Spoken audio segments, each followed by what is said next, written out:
Social media খুললে আজকাল আমরা একটা খুব ট্রেন্ডিং শব্দ শুনি, সেটা হচ্ছে গুপ্ত। তো আবার আমরা এটাও শুনি একটা ন্যারেটিভ যে যে আসলে 17 বছর লন্ডনে ছিল সে সবচেয়ে বড় গুপ্ত। আপনার চোখে গুপ্ত আসলে কারা বা কি, এটা একটু জানা যাবে আজকে?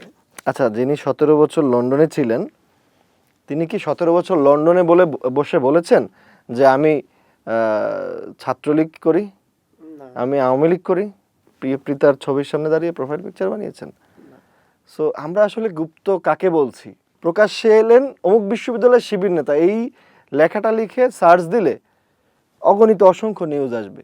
আচ্ছা ভাই, প্রকাশ্যে আসার মানে কি আপনি বলেন তো? তার মানে এতদিন গুপ্ত ছিল? মানে এতদিন তিনি প্রকাশ্যে ছিলেন না, তাই তো?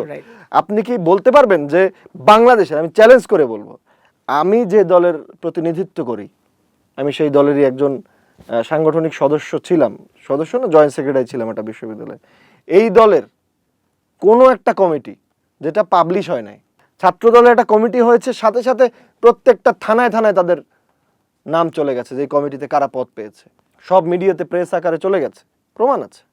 আপনি একটু ওই দলের মেইলটা আমরা একটু দেখতে চাই যে তাদের কমিটিগুলো তারা প্রেসে কবে কবে পাঠিয়েছে, কোনোদিন পাঠিয়েছে কিনা।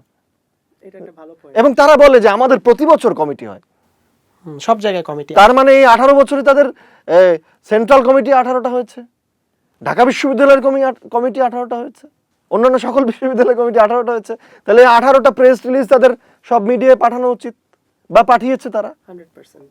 কিন্তু কোথায়? যেভাবে তাদের দলের প্রধানের আইডি হ্যাক হয়েছে, ওই মেইল যদি কোনোভাবে হ্যাক হয় তাহলে বাংলাদেশের কোনো ছাত্রলীগ নেতা আর বাদ থাকবে না। দেখবেন সবারই ওই 18 বছরের 18টি কমিটিতে সবারই পদ আছে। একটু রিমাইন্ড করার চেষ্টা করেন তো তার সেই ছবিটা, তিনি যখন গেছেন তিনি কি গুপ্ত অবস্থায় গেছেন? বলতে পারে ঢাকা বিশ্ববিদ্যালয়ের ছাত্র সংসদের ভিপি, সে অস্বীকার করতে পারবে যে সে নৌকার স্লোগান দেওয়া তার ভিডিও নাই, তার শেখ মুজিবুর রহমানের সাথে ছবি নাই, তার যখন ক্যাম্পাসে ছাত্রদলকে হামলা করা হয়েছে সেই মোমেন্টে, যখন আবরারকে হত্যা করা হচ্ছে ওই মোমেন্টে সে ছাত্রলীগের মিছিল করেছে। সে এখন বড় ইমাম, বড় বিপ্লবী, বড় অনেক অনেক বড় বড় কথা বলে।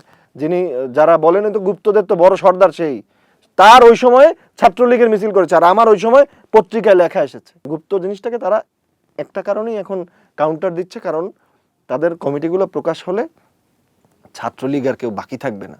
শুধুমাত্র একটা কারণেই তারা কমিটিগুলো এখন প্রকাশ করবে না।